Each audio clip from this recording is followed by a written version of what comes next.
Histórias que não terminam quando a gente fecha os olhos, pelo contrário, é aí que elas começam a nos encontrar. Aqui, cada sussurro, cada sombra e cada porta que se abre sozinha é um convite para cruzar a fronteira do inexplicável. Você está prestes a entrar em um lugar onde o medo não é só contado, ele é sentido. Respire fundo e me diga de onde você está assistindo o Vex agora, porque depois de ouvir, talvez não queira responder no escuro.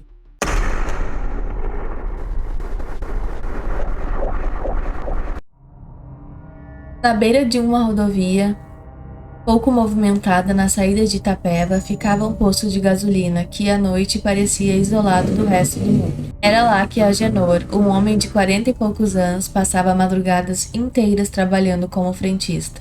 Ele sempre aceitou o turno da noite por causa do adicional no salário, e no início gostava da tranquilidade. No entanto, com o tempo, o silêncio profundo começou a incomodá-lo, um silêncio que parecia ter peso, como se alguém ou alguma coisa o observasse das sombras.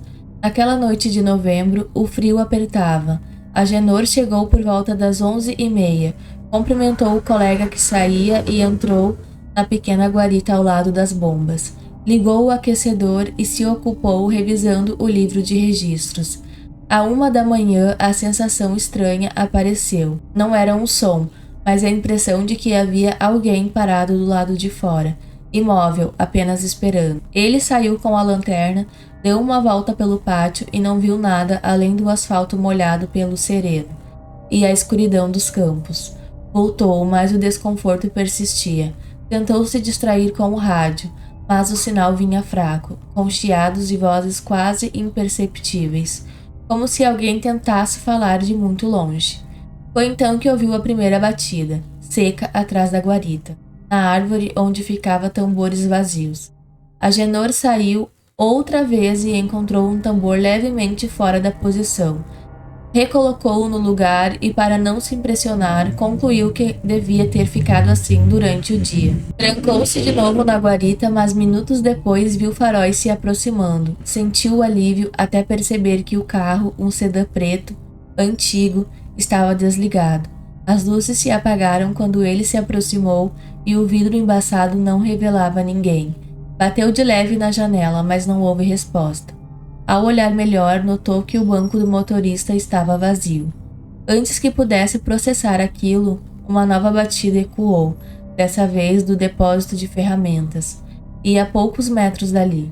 Agenor hesitou, mas pegou a lanterna e seguiu. A porta do depósito, que ele jurava ter deixado trancada, estava apenas encostada. Empurrou devagar e foi recebido por um cheiro seco, tecido guardado por décadas.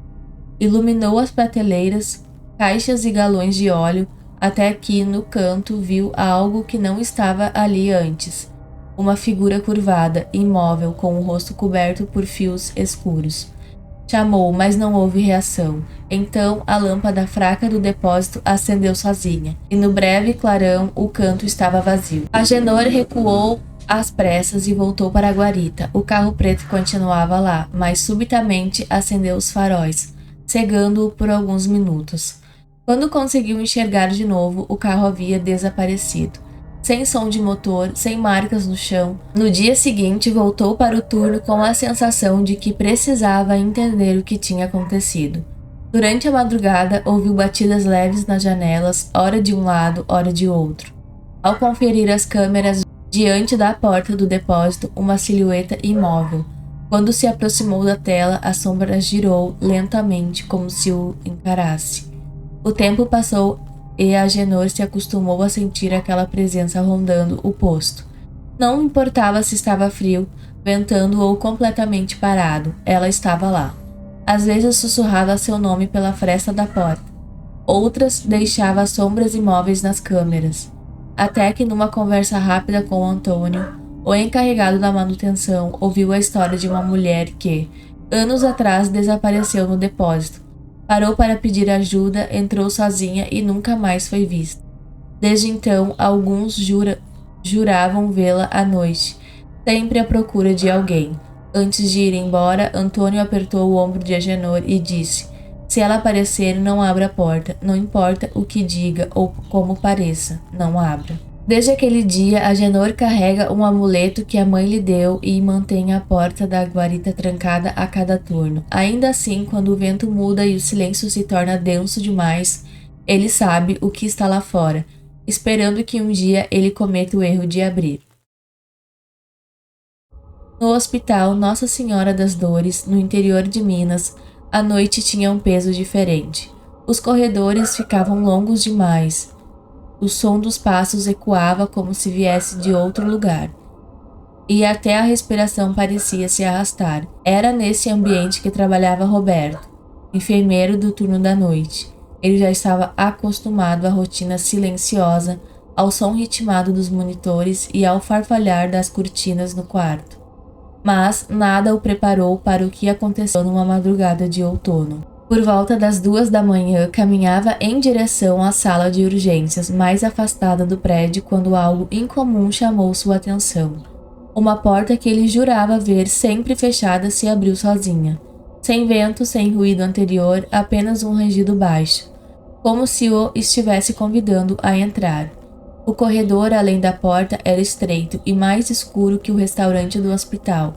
Roberto ficou parado, hesitando, mas a curiosidade venceu. Ao passar pelo batente, o frio veio imediato, subindo pela espinha como uma água gelada.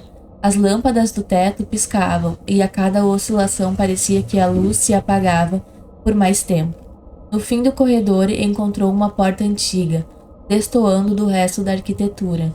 No vidro fosco da parte superior havia símbolos gravados à mão, estranhos, impossíveis de reconhecer. Ao tocar a madeira, sentiu que não deveria prosseguir, mas já estava girando a maçaneta.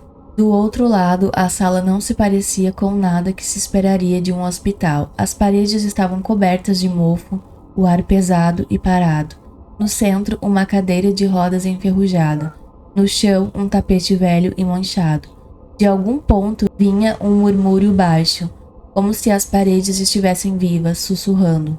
Roberto deu um passo à frente, e a luz fraca do teto se apagou completamente. No escuro, vislumbrou uma silhueta vaga no canto, algo parecido com uma pessoa, mas deformado pela sombra. Antes que conseguisse reagir, ouviu um sussurro junto ao ouvido. Você vai ser um deles. Quando recobrou a consciência, estava de volta ao corredor, sem lembrar como havia saído. O hospital estava quieto, mas o murmúrio permanecia em sua cabeça. Insistente, tentou convencer a si mesmo de que era cansaço. Mas os dias seguintes foram estranhamente pesados. O frio voltava, as lâmpadas piscavam, e de vez em quando ele jurava ver sombras no canto da visão. Algumas noites depois, decidiu voltar àquela porta, como se algo o chamasse. Ela estava fechada e o silêncio do corredor parecia mais profundo que o normal. Abriu o ar denso e envolveu de novo. E desta vez o ambiente parecia mais saturado, como se tivesse algo a mais ali. Passos distantes começaram a ecoar e se aproximaram até que, no canto, uma figura sombria avançou lentamente. Nós estávamos esperando você, sussurrou uma voz áspera. Roberto não se moveu. O peso invisível sobre o corpo mantinha preso. A figura, agora mais próxima, completou. Você não é o primeiro e nem será o último. O silêncio que veio depois foi sufocante. A figura desapareceu, mas no chão, perto dele, havia uma pequena mancha escura que parecia pulsar. A porta bateu sozinha e uma força invisível o pressionou contra a parede, até que o som de passos voltou, parando diante dele. 2 olhos vazios, fundos, surgiram no breu, atravessando-o por dentro. Então, como se nada tivesse acontecido, a sala voltou ao estado anterior. Roberto não contou a ninguém, mas desde aquela noite a sensação de ser observado nunca mais o deixou.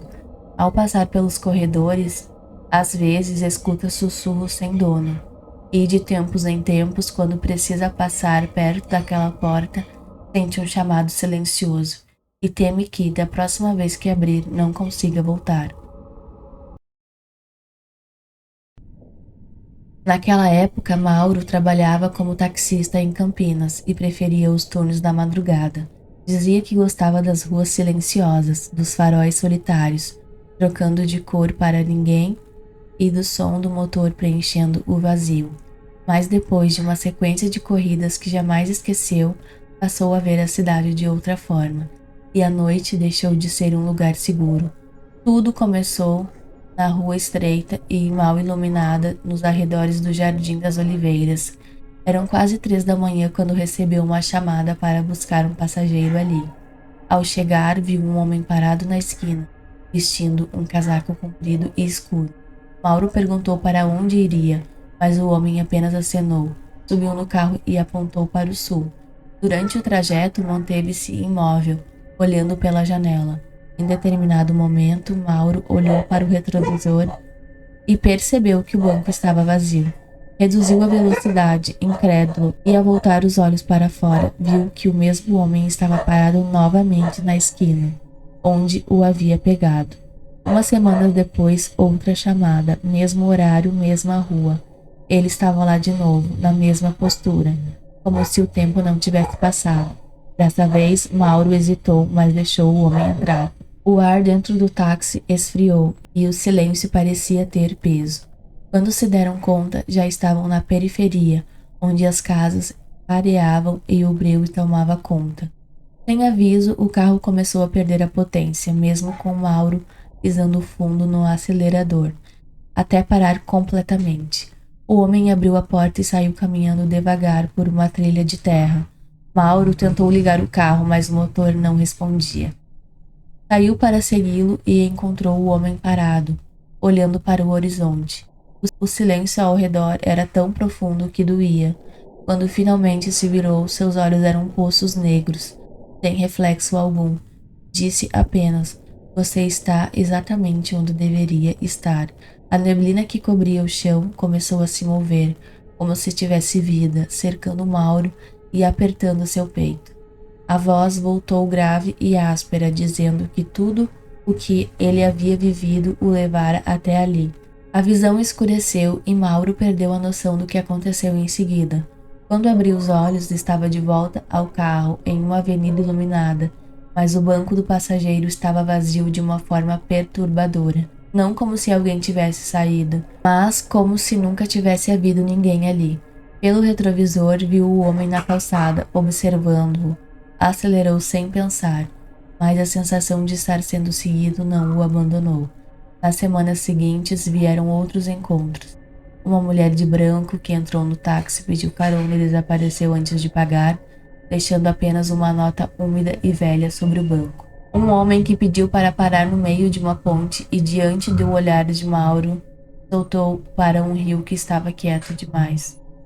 E então não deixou vestígio. Uma criança loira que entrou sozinha, chorando, e guiou o táxi até uma casa abandonada, onde agradeceu antes de sumir na escuridão. Certa noite, a ligação veio de um endereço que Mauro conhecia bem, sua própria casa. Quando chegou, não havia ninguém do lado de fora, mas o carro se encheu subitamente de passageiros. Todos aqueles que havia levado nas últimas semanas estavam ali, imóveis, olhando para ele com um sorriso sem vida. "É hora de se juntar a nós", disse a mulher de branco. As portas se trancaram, o motor ligou sozinho, e o táxi partiu para as ruas que o Mauro não conhecia.